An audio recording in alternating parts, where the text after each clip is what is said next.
لیکن د دې جرم ته جرم ویل چا ویل دي؟ اسلام دې ته جرم ویل. اسلام که زنا سوی و اول خو دې د زنا اقرار نه کوي، که زنا سوی و خو اسلام به زنا ورته وایي. دا بېعزتي به خو به اسلام بولي، دا بدنامي خو به اسلام دې ته بدنامي ویلې، خو سزا به هم د هغه اسلام ورکوي، سزا به هم په هغه اسلام ثابته یې که نه. ته څونه جرأت کوې؟ ته قاضي یې، دا ستا د خور په لاس کې چې کوم قرآن دی هغه قرآن ته رااخلې مچۍ پر سینه یې نیسه، د هغه قرآن دې تا ووایي، خو د هغه قرآن تا ته کوم حکم کړی دی؟ د دغه قرآن مطابق ته کړلی مچۍ یې بیا ولې؟ دا د جهالت کارنامې. افسوس افسوس سړي ډېر زړه درد وکړي چې اسلام څخه مخکې کومې کارنامې سوي وې، د ښځو په حق کې کوم ظلم او ستم روانو. بدبختانه موږ پښتانه او دغه بلوس علاقې والا خلک چې کوم دي، موږ هم دغسې اوس کرار دا شی ژوندی کوو، کرار موږ ژوندی کوو.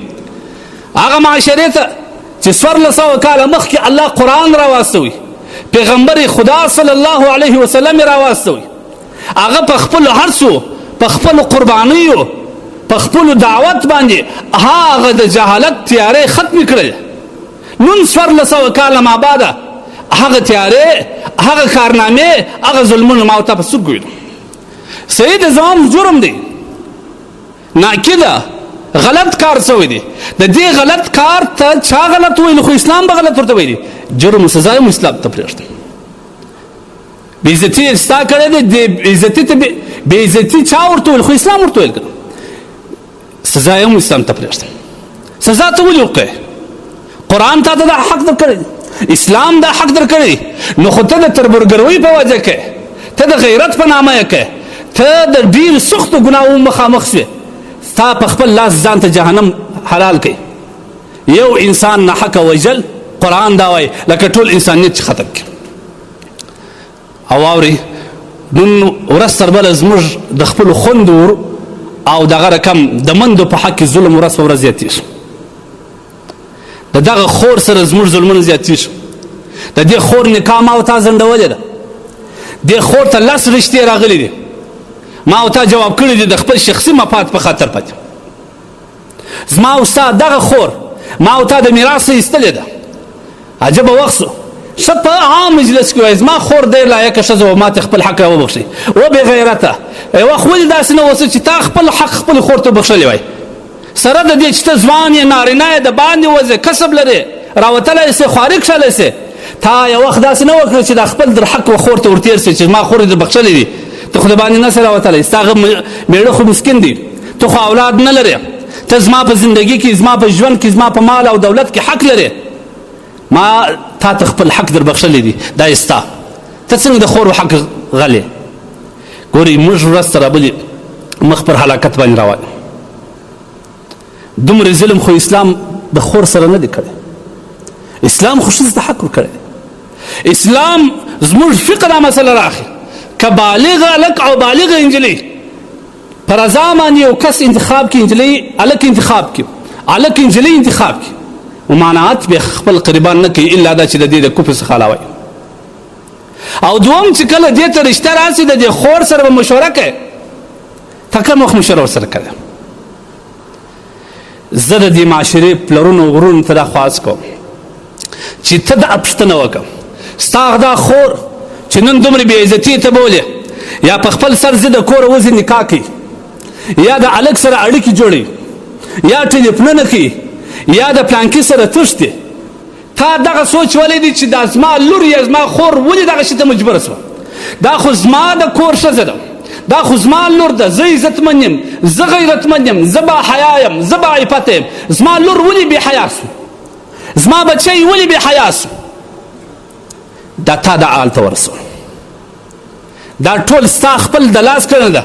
هغه د غیرت په نامه بې غیرته خلک دې دا واورې. ستا غیرت دلته چیرې و چې ستا خور ته نکاح راکړل، رشته راکړل، مرکې ورته کېدلې، تا د پیسو د لالچ په خاطر هغه جوابولې. ستا غیرت چیرې و چې تا 15-40 کاله تا خپل خور یا لور په خپل کور باندې کښېنولې وه، ځان ته دې 2 نکاحې کولې، د زوی په نکاح پسې په 18 کاله به دې ځغستل، لور دې ولې پر دې شو په 15 کاله کښېنولې؟ دا ستا غیرت منې؟ دا ته غیرت یې؟ دا ته غیرت یې ستا غیرت هلته چیرې و چې ستا لور ته مرکه راله ستا لور تا ته وایي چې بابا د هغه ځای مې خوښ دی او ته ورته وایي چې څونه سپین سترګې دا ستا غیرت وایي دا د اسلام خلاف کار دی نن چې څه سوي دي دا زما او ستا د خپل کړن دي د خدای دپاره موږ په خپل لاس باندې په خپل اعمالو باندې خپل ځان ته زناوې اسانه کړي دي ما او تا خپل کشران و زنا ته ودرول بل چا څه ګیله کوي د چا څه ګیله کوي ما او تا په خپل کشران بې حیایي ته ودرول ما او تا په خپل د لور څخه پرده و حیا واخیستل دا هم ستا زوی ته خواهشات لرې ته خپله دوې ښځې وکړې کور ته یې راولې هر یوې سره مقصد نه نوځې زامن دې جلا نه نوځې دا ستا لور هم دغه خواهشات لري ستا لور هم ځوانه ده هغوی هم نفساني خواهشات لري هغوی هم د زړه مرام لري ولې نه ورپکې هغه ځان لپاره غیرت بولي او د لور چې بیا په خپله خوښه باندې نکاح وکړي دا بې غیرتي بولي ستا زوی چې ستا ته په عام نظر کې وایي چې بابا زما پلانکۍ نجلۍ خوښه ده ته ورته وخندې زه یې درته وبېکم لیکن ستا لور چې تا ته وایي چې زما پلانکی هلک خوښ دی ته یې وژنې ته یې در پښو لاندې کوې ته یې بندي کوې بله ورځ ما ته ټلیفون راغلی وایي زما خور ته رشته راغلی مرکه راغلی پر دومه باندې هغه سړی ځوان دا زما خور ورته وویل چې دا ځای زما قبول دی هغه ورونه راولاړ سوي دي دا خور یې داسې ویلې ده چې اوس دا کس وایي چې دا خوف او ویره ده چې دا نجلۍ به مړه کړي ولې دا ستا مینځه په کور کې ده دا یو حیوان دی دې ته اسلام حق نه دی ورکړی دا خدای نه لري دا ذی روح حیوان په شکل ورته ګوره که انسان دی به کوي د خدای دپاره هغه کسان دی واوري چې نن د غیرت پر نامه باندې نه حق قتلونه کوي دا غیرت یې هلته استعمال کړه چې ستا د خور د میراث واخیستې ته هلته پر میراث ځان اچوې ځان بې غیرته کوي مال د ځانه نسې جلا کولی دا کسان دی واوري د نکاح د ولور په حق کې ستا غیرت چیرې دا ستا د لور یا ستا د خور ولور رالی ته موټر پکې رانیسې ته کور ځان ته پکې جوړې ته بچي ته واده پکې وکړې دا تا چا حق درکوي نو خو دا ټول بې غیرتیا تا کړې ده دغه خور دغه لور دی و بې غیرتي و بې حیایي ته خو تا ودرول زما د دې علماو څخه په ډېر درنښت د دغه سپین ږیري څخه هغه مخور سپین ږیري هغه ملکان خانان د دې څه زما خواست دی چې د خدای دپاره د الله دپاره چې د بدنامۍ وروسته تاسې جرګې کوئ اوس سره راټول سي اوس دا خلکو ته سر خلاص کړي چې د خدای په خاطر نکاح یې اسانه کړي نکاح یې اسانه کړي قرآن موږ ته دا وایي چې نکاح ستا د عفت و د حیا او د عزت شی ده او چې کله رشته درته راسي ویې که حدیث کې راځي نبي علیه السلام وایي من استطاع منکم الباءة فلیتزوج که څوک طاقت و قدرت لري نکاح دې وکړي ځکه دا د انسان د سترګو د حفاظت لویه ذریعه ده او د زنا څخه د حفاظت غټه ذریعه دا نکاح ده ما ورته نکاح سخته کړله ولورونه به کې داخل کړل رواجونه مې پکې داخل کړل رقم رسمونه دي هغه هلک ته په 10 لکه په 15 لکه روپۍ کوزه ور وکړي هغه تللی بار ملک ته خولې پر بهیږي مسافرۍ وړي شونډې یې چاودلې په 10 کاله باندې خپل ولور نسي پیدا کولی دا نجلۍ هم دلته وچې شونډې ناسته په سلو سوچو کې د هلک هلته ناست دی اخر به خود دا حال کوي بیا به خود دا حال ته راوځي ته خواهشات څه کوې ته رواج څه کوې نبي علیه السلام فرمایي د ټولو بهتره نکاح بابرکته نکاح هغه ده چې د خارچو او د رواجو په اعتبار باندې کم وي سپک کوي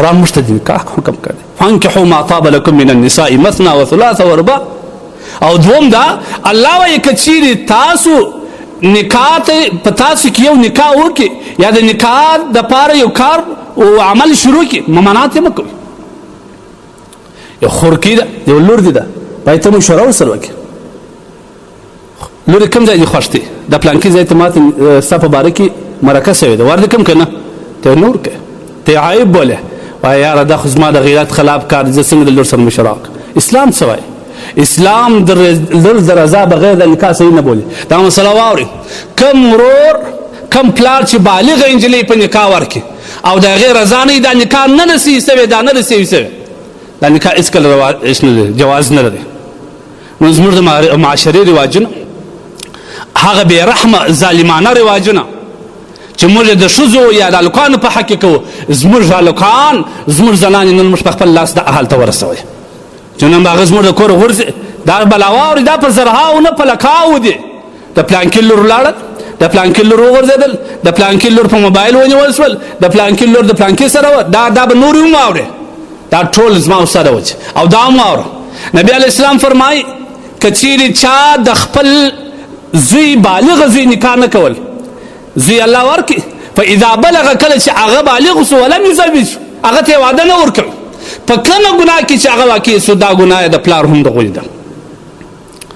والله نکاح عزت دی، والله نکاح عفت دی، نکاح حیا ده، نکاح ستا عزت خوند کوي، دنیا و آخرت اوسا کوي. عزت غواړې، د کورنۍ عزت غواړې، د فامیل عزت غواړې، د قوم او د معاشره عزت غواړې، خپله لور چې بالغ شو په نکاح ورکړه. چې ته باید د کور کښې وایي ولا زما لور خو کوچنۍ ده د اوسې پورې ما خپل د نازه لا نه دی ایستی، زه څنګه ورکړم؟ نو بیا خو به خود دا مشکلات ته مخامخ کېږم. د خدای لپاره د دې مخور سپین ږیرو څخه، د دې سیدانو د مرکې والا خلکو څخه، د دې خانانو ملکانو علما کرام څخه په ډېر درنښت خواست کوو. اول یې موږ خپله د دې خلکو د دې انجینو او د هلکانو او پلرو ته دا خواست کوو چې د خدای لپاره نور ځان مه بې عزته کوه. دا ستا بې عزتیا ده چې ته خپله لور راګرځه. او دوم دا چې د نامه په خاطر باندې د غیرت په نوم قتل چیرو په اسلام. ته په اسلام پوښتنه کوې ته مسلمان یې؟ د هغه قرآن چې تا په زړه کې ونیوي مجد کې د نجلۍ سې دې واخلي، دغه قرآن دې په تا پسې چې دا قرآن تا ته کوم حکم درکوي؟ د خدای دپاره نور موږ په هغه څه نه وایو، د راتلونکي نسل مخنیوی وکړي، پر دغه نسل باندې ورحمېږي، پر دغه ځوان نسل باندې ورحمېږي، د خدای په خاطر پر ورحمېږي. د دې دنیا او آخرت مه وربربادوه. په دنیا کې مه بې عزته کوه، ځان مه په بې عزته کوه، حیا د لاسه مه وراخه، آخرت یې مه ورخرابوه. د خدای په خاطر باندې د الله په روی باندې درته وایم د خدای دپاره د دې خپل ځوانې لور او ځوان بچي غم وخوره، عزتمن یې که خپل ځان هم عزتمن کدیم او دنیا او آخرت یې وربچا کړه. په خدای اوسا به ژوند به دې اوسایي. هغه د غیرت په نوم بې غیرته خلک چې نن لوڼې کښېنولي دي، یا لوڼې ورکوي د دې د رضا بغیر سپین ږیرو ته یې ورکوي، یا پر دومو پر درېیمه ورکوي، هغه په خبره نه دي. د پیسو په خاطر چې کله یې ولور لاس راوړي خوارکي لور په خبره نه ده، خور په خبر نه ده، د بیا پلاټ پکې رانیولي، د بیا موټر پکې رانیولي، د بیا زوی ته نکاح پکې کړی. دا د اسلام او د شریعت ته لوري دا سخت ناروا دی، دا ظلم دی، دا د حلال نه دي، دا حرام دي دا پیسې. نبی علیه السلام فرمایي لا یحل مال امرئ مسلم الا بطیب نفس منه. د مسلمان مال ته حلال نه دی، که په حلال وای هغه وخت ته حلالېږي چې دا تا ته په خوښه باندې وایي چې بابا دا زما طرف څه تا ته هیبه واخله. اوس خوارکي په خبر نه ده. لهذا د خدای دپاره سپین ږیرو باباګانو او پلرو ورونو ته خواست کوم چې نور پر دې معاشره ورحمېږي. دا نازیبا واقعات نور مه مخ ته راوړئ، دا ستاسو په وجه راځي. د نن سره دا فیصله وکړه د خپل اولاد د خپل خوندې نکاح به زه پخپله کوم، د دوی په رضا به کوم چې کله مرکه راله اسلام دین مال قوم ټول ته دې وکتي، بس پر بسم الله یې که د الله تبارک وتعالی څخه عافیت ژوند وغواړه، د دوی د دواړو دپاره د خیر او برکت دعا وغواړه، ورخیر یې که هم به عزتمن یې هم به د دې مشکلات څخه خلاص.